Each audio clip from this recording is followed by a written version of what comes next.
Hello fellow traders, Philip Tigers from Stock Market Strategy, bringing our third video of the day trading strategies, the MACD stair steps.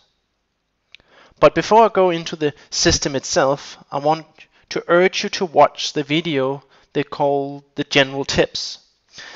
It's because you need to watch that one so you know what we're doing with these videos. These are for inspiration purposes. So you need to use this for inspiration to design your own strategy that suits you. The next is that the other video will explain how you can safeguard yourself going forward using a simulator, minimum position size and so on. So I really urge you to watch that video.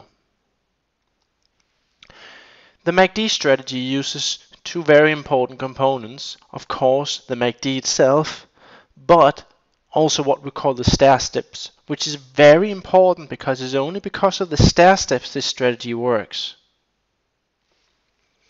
Now, with MACD, if you don't know what MACD is, I recommend that you watch our other free video, the MACD video, so you know what the MACD really tells you. But first, let me show you here. We have MACD crossover here.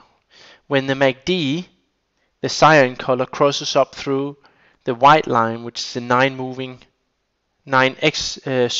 exponential moving average, which also calls the trigger line. So when the MACD line crosses up through that, it's a signal. But it's not just that easy to trade the MACD. It has to be in the right market conditions. And that's where the stair step comes in. And this is very important, and I will show you what I mean with the stair steps. The stair steps is when the price, after making a new high, comes back and forms a low that is equal or higher than the previous high. So this low here is not allowed to push back further down than this high. So it works like a stair step. Here you can stair step up here. This is very important because it shows that the buyers are still very aggressive when sellers can't push it further down than that. And that's why this strategy works, not because the MACD signals a crossover, no. The MACD in this case is only what triggers our entry. The stair step is what makes this system work. Do not forget that. MACD is just an indicator still. It has to be during the right market conditions, and the stair step is a big part of what we call the right market conditions. Here's a list what you need to look for entries. You need to look for the MACD crossing up through the signal line, and then you need the stair step pattern. For a short signal, MACD crossing down through the signal line, but also stair step. The exit for the long would be you measure the last up move and project the target. I will of course show this on charts so you know what I mean. Then your stop is below the current low. For the short signal, you measure the last down move and then you project your target. And your stop is above the current high. Let me show you some examples of how this works. Here you see CELG again. First we look for these stair steps, price coming back to maximum price ring high.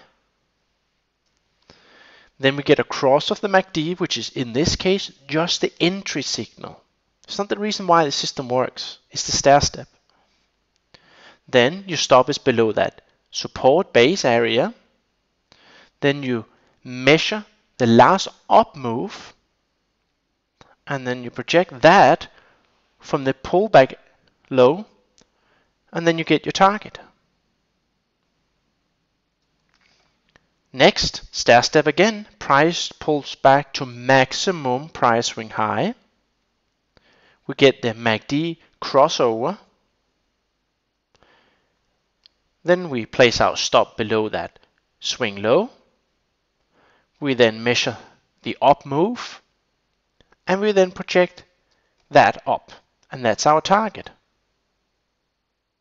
So a very simple strategy if you know how to spot the stair steps. So it's very important that you learn that. Here's a little comment as well. You notice this pullback here, and this is where it takes experience and screen time, and just don't trade this. Like I mentioned, use a simulator, learn the system. But you see how the price pulls back here, but this is not what I call a pullback. This is what I call a sell-off. You see these pullbacks here, how we retraces with not that steep of a slope. We retraces sideways down.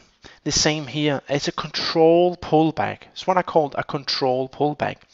Whereas here we're selling off steep. You see big red momentum bars closing at the low of the bar, showing weakness.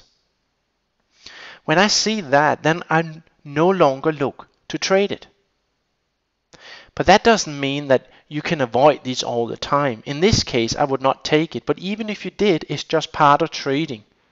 You cannot expect a 100% hit rate. But try to notice these sell-off here and compare it with these retracements and see the difference. It will help you weed out 1 loser, 2 losers, 3 losers, everything that helps your bottom line.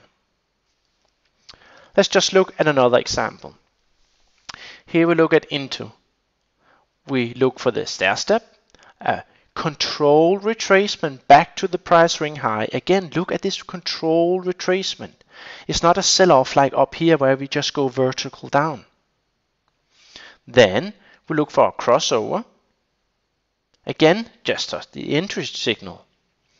Then we place our stop below the retracement. We measure the last up move and project that up. You can see here that we actually didn't hit the target, and this will sometimes happen. This is where you will have to use some common sense and go, it's really close to the target, so let me take some profit. If not, then at least when you see the market start selling off like this, you take your profit and go like, that's how trading is. Sometimes you get your full target, sometimes you don't.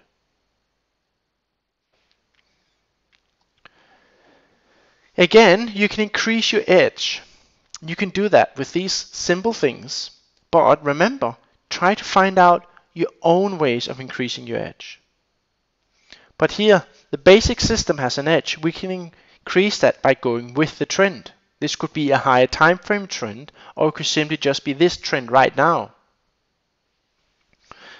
The last thing that could increase your edge is take the first setup. That means take the first step. We know that in an uptrend, the longer we have been in it, the closer we are to the end. So if you keep taking them, you know that sooner or later one of those setups will not work because it's the end of the trend.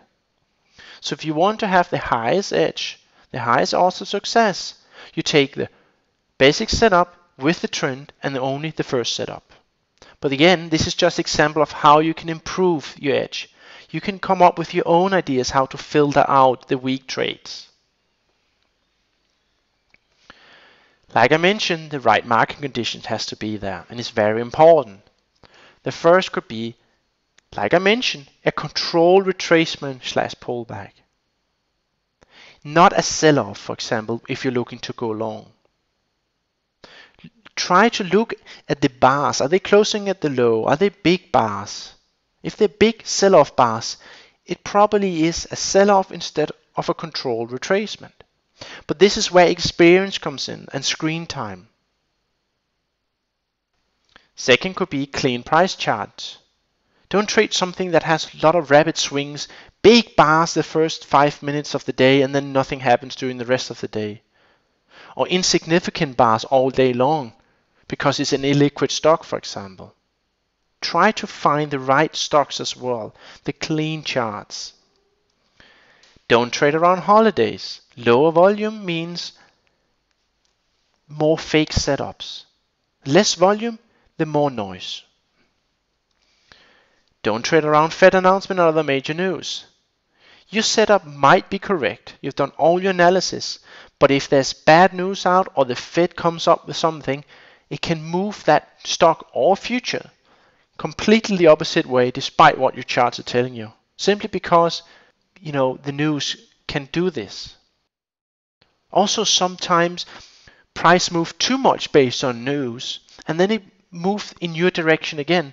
But the problem is, until we got rid of all that panic selling or whatever happened around those news, you got stopped out in the meantime. So don't trade around Fed and other major news. And again, figure out what is the right market conditions for your strategy.